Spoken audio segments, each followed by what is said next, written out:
पानी के बारे में रहीम जी ने भी जो दोहा बोला है वो आज भी, जो भी हमारी जिंदगी है वो पानी में ही घटित होती है। जितनी भी रिएक्शंस हैं वो पानी में ही होंगी।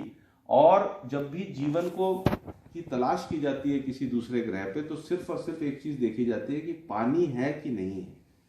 ऑक्सीजन और बाकी चीजें बाद की बात है। पानी नहीं होगा तो जीवन नहीं होगा। और पानी हमारे शरीर का 70% है। सब कुछ पानी होने के बावजूद भी हम एक चीज पानी को ही सबसे ज्यादा निग्लेक्ट करते हैं। खाने पे हम बहुत ज्यादा जोर देंगे, हम बहुत सारी चीजों पे जोर देंगे। अच्छा, एक नया मतलब नया तो नहीं बोल सकते, जो हमारा प्राणायाम और योग और प्राणायाम की विधि है वो भी बहुत अच्छी स्वास्थ्य करने वाली विधि है। वो जो प्राण वायु के माध्यम से, उसके ऊपर भी हमारा अब तवज्जो आ गया, वो भी बहुत अच्छी चीज है। लेकिन एक चीज आज भी हम मिस करते हैं, वो है पानी। तो पानी को हमने एक, हमारे पौराणिक ग्रंथों में एक चीज आई है, समुद्र मंथन। एक कथा आती है समुद्र मंथन की। तो समुद्र मंथन में पानी को 2 भागों में एक प्रक्रिया से गुजारा गया, मथने की प्रक्रिया से, और पानी से विष निकला और अमृत निकला। हमने उसके ऊपर बहुत ज्यादा सीरियसनेस नहीं दिखाई, केवल हाथ जोड़ के आगे बढ़ गए, होता होगा या नहीं होता होगा, हमने जो बहुत सारी चीजें। लेकिन हमारे धर्म ग्रंथों में कुछ भी चीज मिथ्या नहीं है, वो हमें समझ में आए चाहे ना आए। हमने तो इसके ऊपर गौर नहीं किया, लेकिन जापानी लोगों ने इस पे गौर किया, क्योंकि जापान एकमात्र ऐसा राष्ट्र है जिसको न्यूक्लियर अटैक हुआ इसके ऊपर। तो उनके लिए सेल की विक्षिप्ति के कारण, सेल के खराब होने के कारण बहुत सारे डिजीजेज आए। तो वो उस चीज में लगे कि डिजीज का जो रूट कॉज है वो सेल का सही होना है।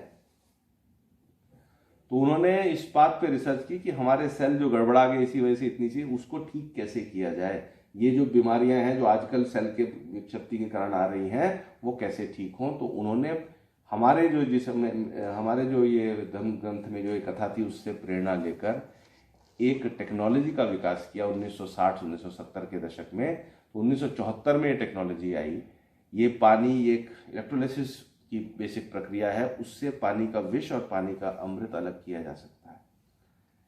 शुरुआत के दौर में उन्होंने पहले 20 साल सिर्फ और सिर्फ अस्पतालों के अंदर इसको लगाया। जब उसके लाभ से वो बिल्कुल मुतमईन, बिल्कुल संतुष्ट हो गए, तब जाके उन्होंने उसको घर के लिए अप्रूव किया। ठीक, तो जापान में ये टेक्नोलॉजी, ये डिवाइस जिसके बारे में हम आज बात करेंगे, ये एक अप्रूव्ड डिवाइस है, एक मान्यता प्राप्त डिवाइस है। किस चीज के लिए? हमारे परिवार में मेटाबॉलिक डिसऑर्डर नहीं होगा। मेटाबॉलिक डिसऑर्डर यानी वो बीमारियां जो कि हमारे जीवाणु विषाणु से ना होकर, तो इन बीमारियों में ये हमारे वो होती है, हमारे सेल को खराब होने की वजह से ये सेल को ठीक करता है, तो बीमारियां नहीं होंगी। मैं आपको बीमारियों के नाम थोड़ा सा बता देता हूं। अगर कैंसर है, सिस्ट है, ट्यूमर है, गैस है, एसिडिटी है, कॉन्स्टिपेशन है, आपका कोलेस्ट्रॉल बढ़ जाना है, हार्ट अटैक का होना है, बीपी का, डायबिटीज का हो जाना, माइग्रेन का होना, आपका थायराइड की दिक्कत है, आर्थराइटिस है, इवन अस्थमा है, मोटापा है, सुस्ती है, जनरल एक फटीग, ठीक है ना, ये जो चीजें हैं, लिवर डैमेज है, किडनी डैमेज है, ये सारे के सारे मेटाबॉलिक डिसऑर्डर्स हैं। और आज की जो मानवता है वो इन्हीं बीमारियों से त्रस्त है। आज जैविक जो जीव से होने वाली बीमारियां हैं, उनके ऊपर तो करीब करीब कंट्रोल लग चुका है। ठीक, तो आज हम डिस्कस करेंगे कि ये पानी किस तरह से ये काम करता है। मैं आपका बैकग्राउंड जानना चाहूंगा सर। हाँ, मेरा नाम क्या है? अतुल रुतला, मैं बिट्स पिलानी के अंदर सॉफ्टवेयर इंजीनियर हूँ। आप सॉफ्टवेयर इंजीनियर हैं, बहुत अच्छा, ठीक है। शर्मा, चार्टर्ड अकाउंटेंट है सर। आप? मैं VK Sharma, vice principal of this school, chemistry. Very good, very good. So I have been teaching from last 35 years in this school. चलिए, ठीक है sir. And I am from Meerut. हाँ, आप तुम्हारे पड़ोसी हुए। तो हमारे धारे वाले हुए जी फिर तो है। हाँ, चलिए, बहुत अच्छा, बहुत अच्छा। उस भाषा में बात करेंगे फिर आपसे। ठीक है, चलिए। अब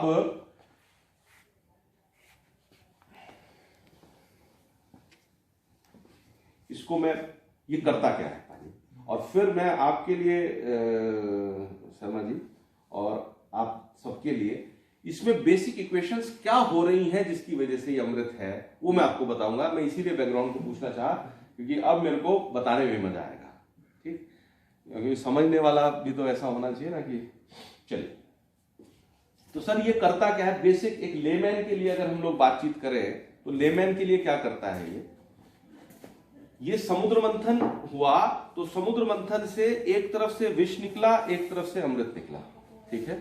तो जो विष भाग है वो विष भाग हमें मृत्यु की तरफ लेके जाता है। कोई भी विष मृत्यु की तरफ लेके जाता है, और मृत्यु दो तरीके से आती है।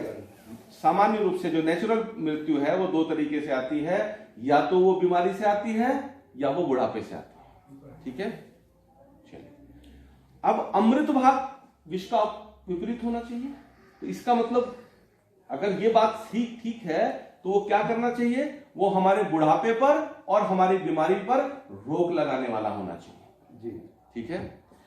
अब यहां पे प्रक्रिया क्या होती है, एक लेमैन के लिए मैं आपको बताता हूं। लेमैन के लिए प्रक्रिया ये है कि पानी, इसमें एक पॉजिटिव प्लेट है और एक नेगेटिव प्लेट है, एक मेटल है, वो मेटल भी कौन सा है, प्लेटिनम मेटल, ठीक है। प्लेटिनम मेटल का चुनाव क्यों किया गया वो उसकी सारे रीजनिंग में आपको बताऊंगा, लेकिन एक इलेक्ट्रोड पॉजिटिव है और एक इलेक्ट्रोड नेगेटिव है, और पानी को इलेक्ट्रोड के बीच से बहाया जाता है। तो क्या होता है, अगर सामान्य रूप से अगर हम लोग देखें, सामान्य रूप से देखें तो अगर ये इसमें चार्ज नहीं हो पॉजिटिव और नेगेटिव, तो ये अगर यहां से 8 इलेक्ट्रॉन जा रहे हैं तो 4 विष की तरफ से जाएंगे और 4 अमृत की तरफ से जाएंगे। लेकिन इलेक्ट्रोड के पॉजिटिव और नेगेटिव होते ही एक तरफ का पानी इलेक्ट्रॉन रिच हो जाता है और एक तरफ का पानी इलेक्ट्रॉन डेफिशिएंट हो जाता है, ठीक है। तो जो इलेक्ट्रॉन सरप्लस पानी है वो अमृत है, और इलेक्ट्रॉन डेफिशिएंट पानी वो विष है। तो जो अमृत भाग में दूसरी चीज क्या होती है, पानी तेजाब और गैर तेजाब, एसिड और अल्कलाइन के मिश्रण से बना है, और हमारे सामान्य पानी के अंदर भी तेजाब और गैर तेजाब दोनों होता है। हमारे शरीर के लिए तेजाब विष है और गैर तेजाब अमृत है। हम अंदर से गैर तेजाबी हैं, तो पानी के अंदर गैर तेजाब अमृत भाग की तरफ चले जाता है, और विष जो है तेजाबी हो जाता है। थोड़ा सा ये गैर तेजाबी पीएच का चेंज करता है, वो कैसे करता है वो इक्वेशन बताऊंगा। और साथ में पानी एक पोलर मॉलिक्यूल है। पोलर मॉलिक्यूल होने की वजह से पानी गुच्छे में आता है, H2O के गुच्छे होते हैं। जैसे हम लोग हैं तो अलग अलग पैन कार्ड, अलग अलग आधार कार्ड, लेकिन हम कभी भी अकेले अकेले नहीं रहते, परिवार में और समाज में रहते हैं। इसी तरह से पानी भी H2O का मॉलिक्यूल है, लेकिन वो क्लस्टर्स में रहता है। ये पानी की माइक्रो क्लस्टरिंग करता है, वो कैसे करता है वो भी आपको बताऊंगा, ठीक है साहब। तो इसके 3 गुण हुए। एक, ये इलेक्ट्रॉन सरप्लस है, इसका मतलब क्योंकि इलेक्ट्रॉन सरप्लस है इसलिए ये एंटीऑक्सीडेंट है, एंटीऑक्सीडेंट है इसलिए एंटी एजिंग है। पहला गुण तो इसका ये हुआ। दूसरा, ये एल्कलाइन है, और तीसरा ये माइक्रोक्लस्टर्ड है, ठीक है। इस तरह के जो पानी है, जो कुछ चुनिंदा दुनिया में पवित्र पानी है, उनके गुण और इस गुण के वो गुण एक है। गोमुख में मैं गया था, गोमुख का पानी और ये पानी जो हमारा अमृत भाग है वो समान प्रॉपर्टीज वाला है। इसके अलावा आबे जमजम जो मुस्लिम्स का पवित्र स्थल है, उसके जो कुआं है उसके पानी की भी सेम प्रॉपर्टीज हैं। एक हमजा घाटी आपने सुनी होगी जो पीओके में है, गिलगिट बाल्टिस्तान में। वहाँ के व्यक्ति जो है 100 सवा 100 साल तक जीते हैं। लोग रिसर्च करते हैं, वहाँ के ऊपर रिसर्च हुई डॉक्टर हेनरी और डॉक्टर पैट्रिक ने। उन्होंने पाया कि वहाँ के पानी का स्ट्रक्चर और इस पानी का स्ट्रक्चर जो यहाँ से अमृत भाग है वो बिल्कुल बराबर है, राइट। और गंगा का पानी, गंगा का पानी सर ये प्रॉपर्टीज गंगोत्री से थोड़े दूर तक ही है, उसके बाद ये प्रॉपर्टीज समाप्त हो जाती है। गंगा जल अमृत है, लेकिन मेरा मानना ये है कि उसके अंदर वो जो गुण है, जो धार्मिक गुण है वो तो है ही है, लेकिन उसके अंदर ये वाला गुण औषधीय गुण भी है, इसमें इस तरह की कोई दोहराई नहीं है। और कमाल की बात यह है, गोमूत्र में जो गुण है वो ही गुण इस पानी में, वो भी आपको अभी यहाँ पे सब चीजों को गोमूत्र हर व्यक्ति उसको पी नहीं सकता, ठीक है ना। मैं तो कहता हूँ कि या तो गोमूत्र पी लीजिए, अगर गोमूत्र पूरा परिवार पी सकता है उससे बेहतर कुछ नहीं तो ये मशीन, ठीक है साहब, मैं लेता हूँ। तो चलिए इसको अभी बंद कर दो, मैं पहले चाय पीता हूँ उसके बाद। अब मैं सर यहाँ पर एक मेरा क्वेश्चन है। हाँ सर, इलेक्ट्रोलाइसिस में तो वाटर इलेक्ट्रोड है, इसको एनोड बोलेंगे, ये कैथोड है।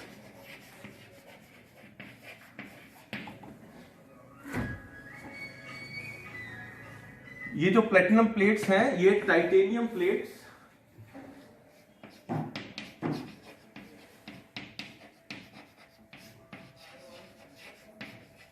Quoted in platinum, coated with platinum.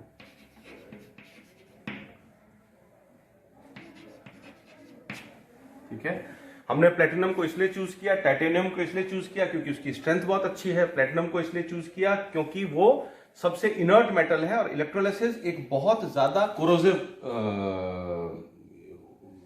Reaction होती है, एक प्रोसेस, तो वो ज्यादा से ज्यादा सबसे लंबे चले।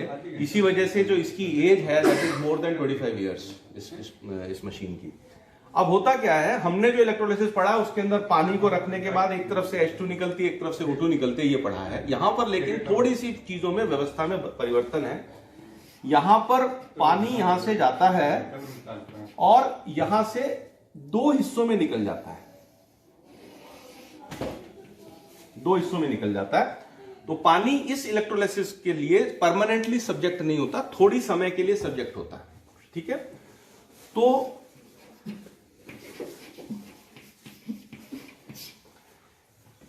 ये वाला जो नेगेटिव इलेक्ट्रोड की तरफ से जो पानी जा रहा है ये अमृत है और ये विष है। ठीक है, तो हम समझ लेते हैं कि इसमें हुआ क्या, इस प्रक्रिया में क्या हुआ। यहां पर पानी जो है H2O है और पानी जो है H plus plus OH minus, H ion और OH आयन में टूट भी जाता है और ये एक रिवर्सिबल रिएक्शन होती है। H2O नॉर्मल, उसके अंदर भी, नॉर्मल पानी के अंदर भी कुछ डिसोसिएशन होता है। 1 करोड़ में से 1 H2O आयन नेचुरल फॉर्म में टूटे हुए अवस्था में पाया जाता है, इसीलिए 10 की घात 7 10⁻7, इसलिए पीएच उसका 7 होता है।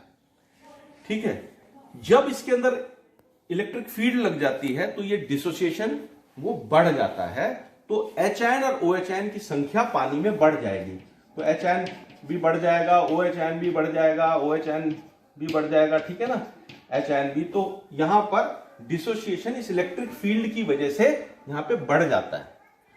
तो इस प्लेट के पास क्या होता है वो हम समझ लेते हैं। जो यहां पर नेगेटिव प्लेट है तो इसके पास जो H आयन आया, वो ये H आयन इस प्लेट से इलेक्ट्रॉन लेकर H2 गैस बना देता है। यही हमने सुना। ठीक है, तो इतने यहां से पानी गया और इस इलेक्ट्रोलाइसिस से पानी इधर निकल जाएगा। तो यहां से जो अमृत भाग निकला, ये क्या होगा, इसमें H आयन भी था, OH आयन भी बराबर मात्रा में थे, तो यहां पर H2 गैस यहां से निकल गई, तो ये OH नेगेटिव इसमें ज्यादा होगा, तो ये OH सरप्लस होगा, राइट।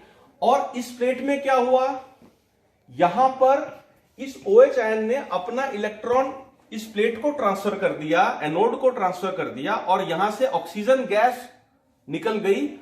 और क्योंकि OH आयन यहां पे डिसमेंटल हो चुका है, खत्म हो चुका है, तो ये वाला जो पानी है, ये पानी H आयन सरप्लस होगा।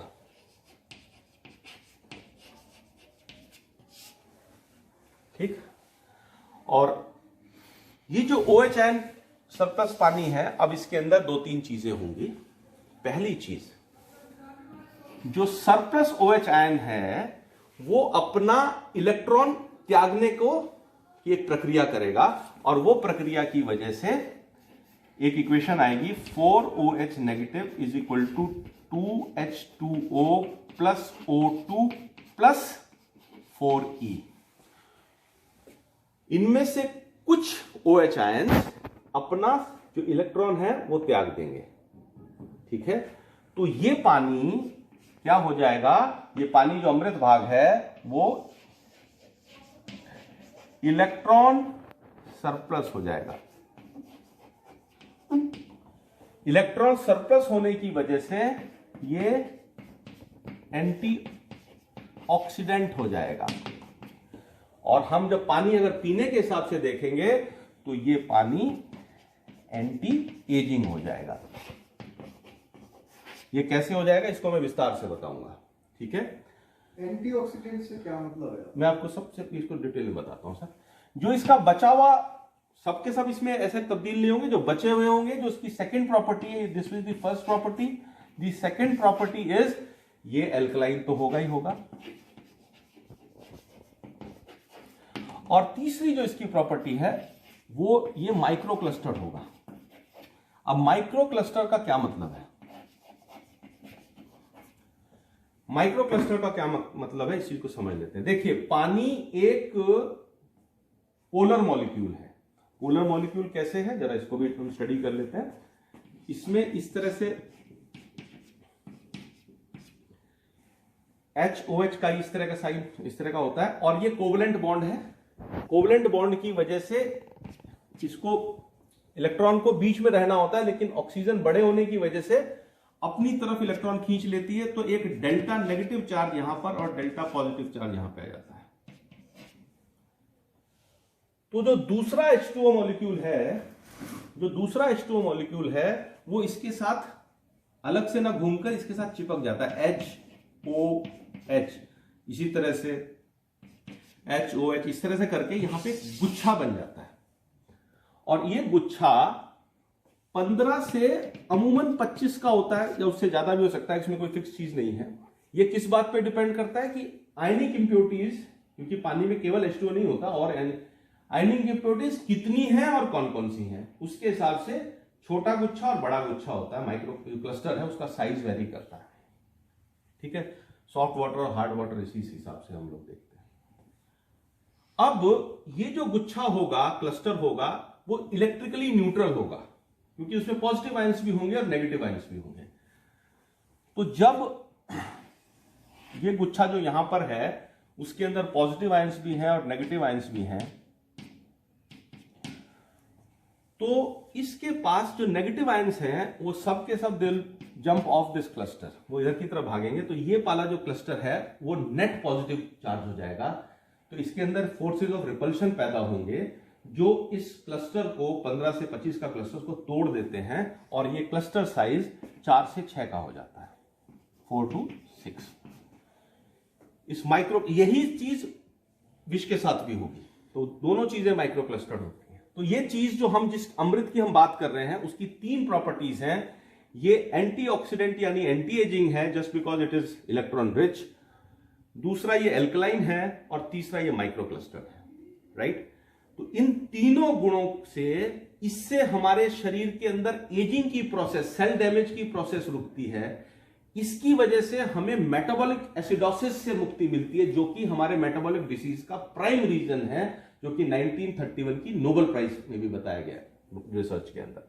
और माइक्रो क्लस्टर्ड में हमारे शरीर में ये पेनिट्रेट बहुत अच्छा करेगा, सेल में पेनिट्रेशन, क्योंकि छोटा वो है, ज्यादा बेहतर पेनिट्रेट करेगा, तो हमारे सेल की ज्यादा बेहतर सफाई करेगा, न्यूट्रिशंस, हार्मोन्स और ऑक्सीजन की सप्लाई प्रॉपर करेगा, टॉक्सिन्स को रिमूव करेगा।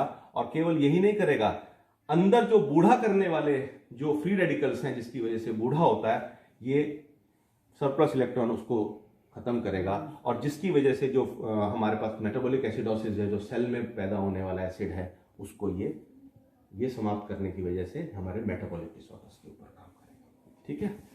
तो ये 3 प्रॉपर्टीज मैंने डिस्कस की, थैंक यू।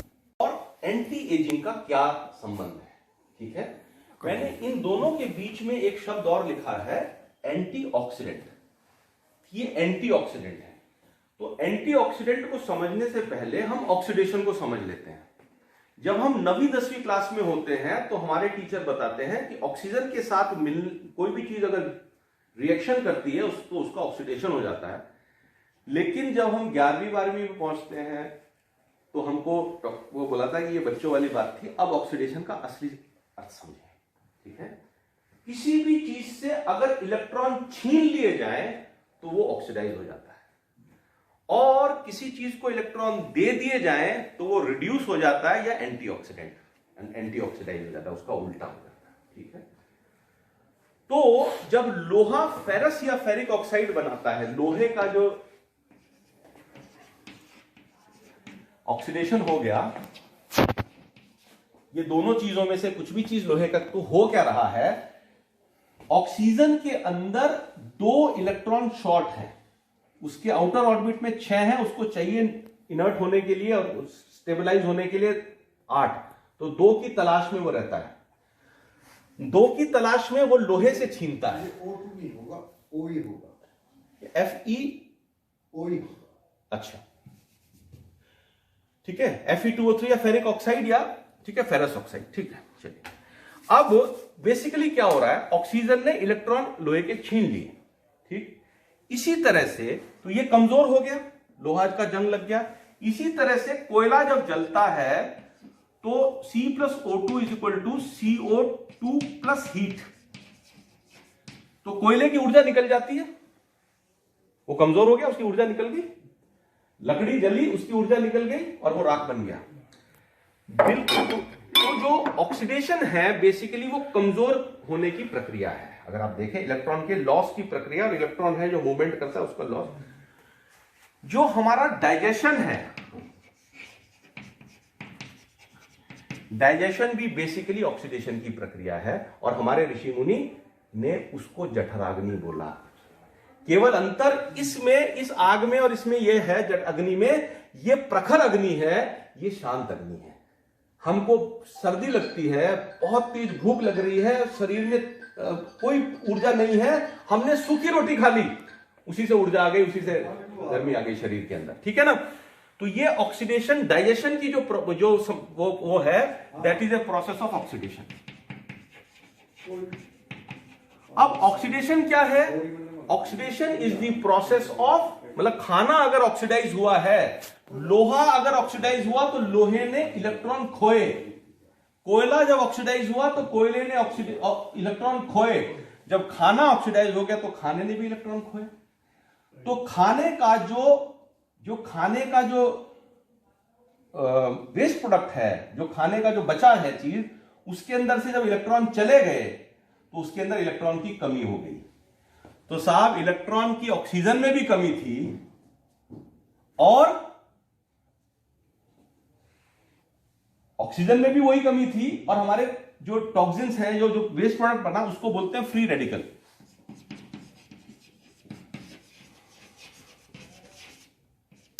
फ्री रेडिकल, उसके अंदर भी इलेक्ट्रॉन की कमी है। मुझे रुड़की में भूख लग रही है, मैं रुड़की का रहने वाला हूं, और आपको पिलानी में भूख लग रही है, तो हमारे व्यवहार समान हो जाएंगे। ऑक्सीजन इलेक्ट्रॉन चुराता है अपने सराउंडिंग से, ये फ्री रेडिकल बनते हैं सेल में।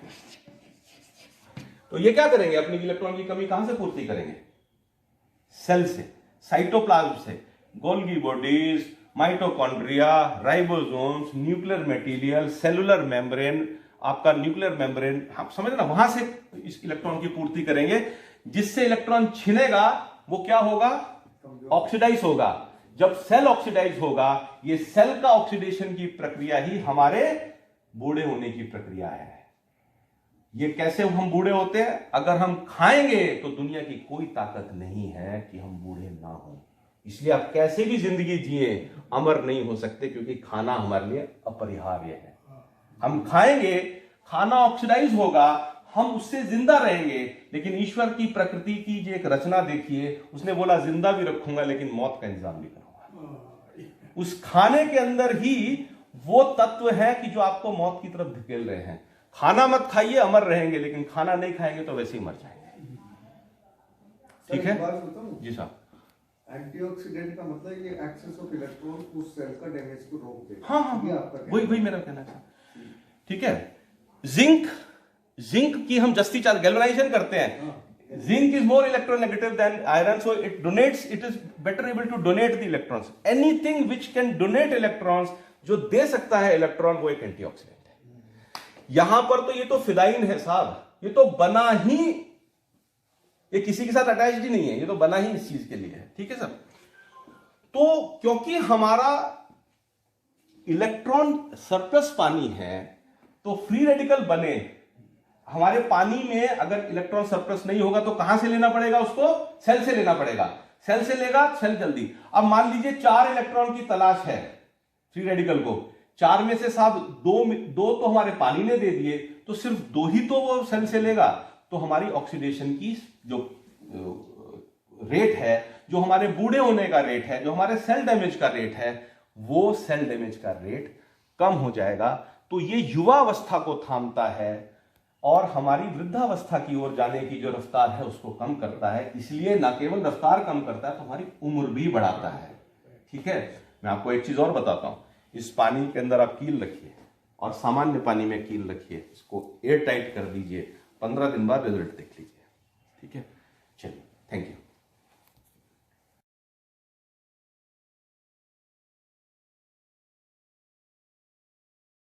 बोलिए।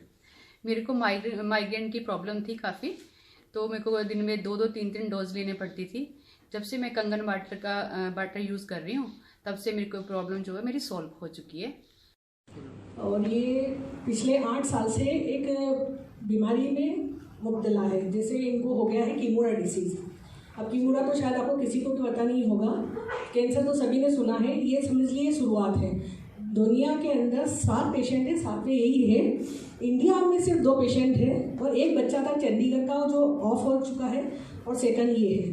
तो अभी इसकी स्टोरी तो काफ़ी लंबी है कि मैंने किस तरह से इसको फेस किया है। बहुत सारा कुछ किया है, बहुत सारा पैसा खर्च किया है डॉक्टर्स के पास। इंदौर में मैंने इनको दिखाया, इंदौर में 8-9 महीने इलाज करने के बाद इनको सेकंड अटैक आया। तो सेकंड अटैक के लिए मैंने बॉम्बे ले गई, बॉम्बे के डॉक्टरों को दिखाया और इनको काफ़ी टाइम भर्ती करना पड़ा। और मतलब डॉक्टर मुझे मना कर चुके थे कि हम इन्हें बचा नहीं पाएंगे, पर मेरा विश्वास था कि बच जाएंगे। तो मैंने कहा आप इनको ट्रीटमेंट दीजिए, बच जाएंगे, आप करिए। तो कोशिश की और बच तो गए ये, लेकिन पिछले 8 सालों से मैं कंटिन्यूस बॉम्बे जाती हूँ। इनका रेगुलर चेकअप होता है और सारी बॉडी में जाँच होती है इनकी हर चीज़ की, क्योंकि इनका सब कुछ बिगड़ चुका था। जैसे इनको डायबिटीज़ भी हो चुका था, इनका बीपी बिगड़ चुका था और काफ़ी हाई था, और इनका किडनी वर्क नहीं करता था, और इनको जो है मतलब क्रिएटिनिन काफ़ी हो चुका था, इतना कि इनको मतलब डायलिसिस पे आ जाने वाले थे। पर समझ लीजिए मालिक की कृपा रही होगी कि इलाजों में कुछ तो ठीक हो गई है। पर मैं जब भी इनको जाती हूँ ना चेकअप करवाने के लिए, तो अक्सर क्या होता है कि इनका कोई भी चीज़ मतलब नॉर्मल नहीं आता है। सारी रिपोर्ट्स करवाना तो कोई ना कोई रिपोर्ट्स ख़राब होती है। डॉक्टर अक्सर क्या करते हैं, हमें डाइटिशियन को बुलाते हैं और डाइटिशियन को बोलते हैं इनको समझाओ कि कैसे खाना खाना है, कैसे डाइट लेनी है। ये बार बार बिगाड़ के आ जाते हैं। शब्बीर भाई, हमने कितने मुश्किल से आपको बचाया है, क्योंकि डॉक्टर के लिए भी एक अचीवमेंट है ना कि ऐसे पेशेंट को बचाया कि वो आज हर किसी को दिखाते हैं कि भैया हमारे पास एक कीमोरा का पेशेंट आया और उसको हमने बचाया है। तो वो ये नहीं चाहते कि इनको कुछ भी हो, तो बार बार डांटते और समझाते।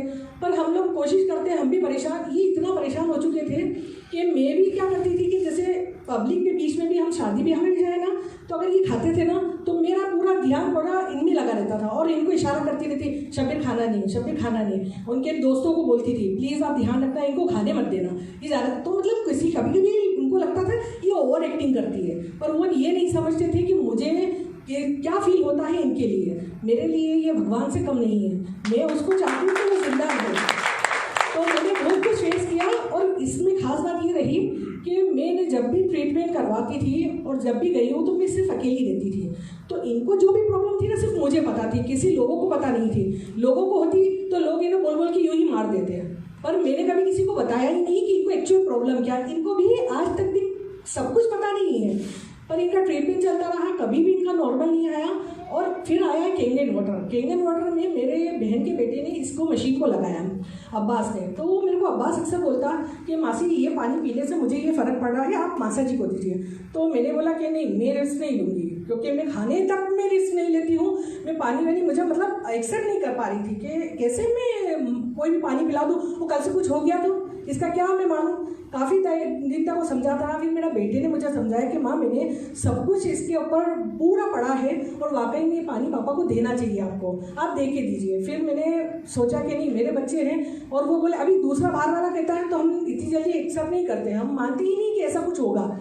तो बेटे के कहने पे फिर मैंने मशीन घर पे लगाया, और जैसे ही मशीन लगाया ना हमने तो इनको कुछ अच्छा लगने लगा। जैसे ये दवाइयाँ लेते थे तो काफ़ी हाई डोज रहते थे, तो इनको रात भर नींद नहीं आती थी, खाना भी खाते नहीं थे, मैं खुद नहीं खाने देती थी। कई बार तो ये चिढ़ जाते थे कि खाना ही मत देना, मैं भूखा ही सो जाता हूँ। मतलब क्या है, इंसान को उनको खाने का शौक है, इनको कोई भी गलत आदत नहीं, कोई ड्रिंक नहीं करते हैं, कोई तंबाकू खाना या कोई भी इस तरह की कोई भी आदत नहीं है। सिर्फ ये शुद्ध खाना, घर पे खाना पसंद करते ना, बाहर खाना भी पसंद नहीं करते। तो इनको बुरा लगता था कि घर में भी नहीं खाने देती, क्योंकि मुझे पता था कि अगर ये ज़्यादा खाएंगे तो इनको क्या प्रॉब्लम हो जाएगी।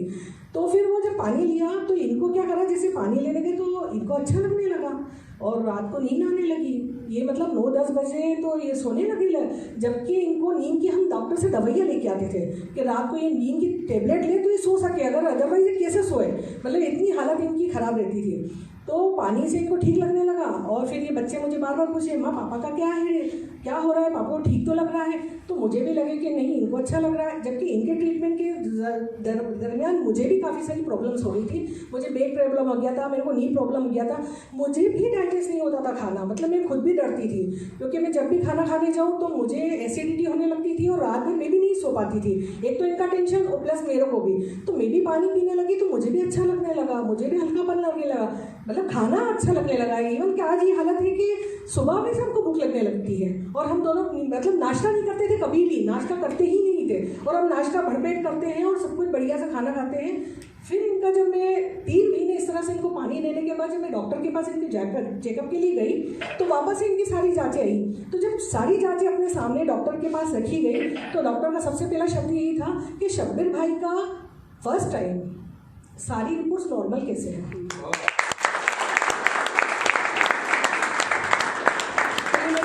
अच्छी बात है कैंगेन वाटर। और मैं इसके लिए करके आपको सिर्फ एक बात बताना चाहूँगी कि मेरे पिताजी थे, वो बड़े ही सुलझे हुए इंसान थे, और मेरी माँ जो है पूरी तरह से सामाजिक, और पिता जो थे पूरी तरह से धार्मिक का मतलब समझ, दान पुण्य करने वाले इस टाइप के। और माँ जो समाज में जैसे गुरु ने जो बोल दिया वो करना है, तो दोनों का लड़ाई अक्सर होया करती थी।